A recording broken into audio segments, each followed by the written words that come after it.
ఒక్కసారి కొమ్మూరి గోల్డ్ కి కాల్ చేయండి. తాకట్లో ఉన్న మీ బంగారాన్ని విడిపించి మార్కెట్ ప్రైస్ కి వాళ్ళు కొనుక్కుని మిగతా డబ్బులు మీకు ఇచ్చేస్తారు. వెల్కమ్ బ్యాక్ టు మనం టీవీ. నేను మీ పవన్ బేస్వాడ.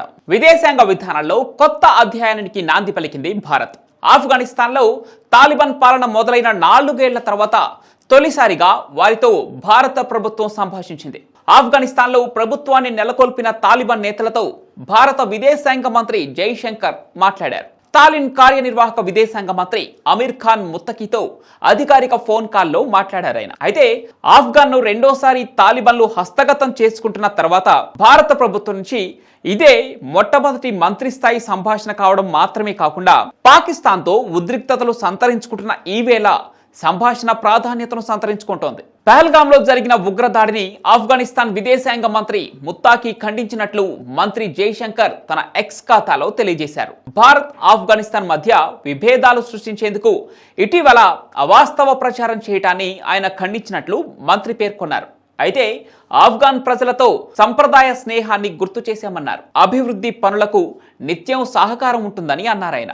ఇరు దేశాల మధ్య పరస్పర సహకారాన్ని మరింత ముందుకు తీసుకువెళ్లే అంశాలపై చర్చలు జరిపినట్లు జైశంకర్ తన పోస్టులో రాసుకొచ్చారు. అయితే ఇటీవల జమ్మూ కాశ్మీర్లోని పహల్గామ్లో జరిగిన ఉగ్రదాడిని తాలిబాన్ ప్రభుత్వం ఖండించిన సంగతి తెలిసిందే. ఇక ఆపరేషన్ సింధూర్ సమయంలో పాకిస్తాన్ చేసిన ఆరోపణలు సంచలనంగా మారాయి.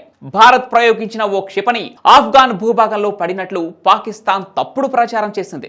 ఈ విషయాన్ని కాబూల్ ఖండించింది కూడా. తమకు ఎలాంటి హాని జరగలేదని, పాక్ చెప్పినదంతా అవాస్తవమేనని తాలిబాన్ రక్షణ శాఖ ప్రతినిధి వెల్లడించారు. ఇక 2021 ఆగస్టులో ఆఫ్ఘాన్లో తాలిబాన్ పాలన ఏర్పడిన సంగతి తెలిసిందే. అయితే ఆ ప్రభుత్వాన్ని భారత్ అధికారికంగా గుర్తించనప్పటికీ దౌత్య సంబంధాలు మాత్రం కొనసాగిస్తున్నట్లుగా తెలుస్తోంది. అయితే ఈ ఏడాది జనవరిలో దుబాయ్ వేదికగా ఇరు దేశాల మధ్య ఉన్నత స్థాయి చర్చలు నిర్వహించారు.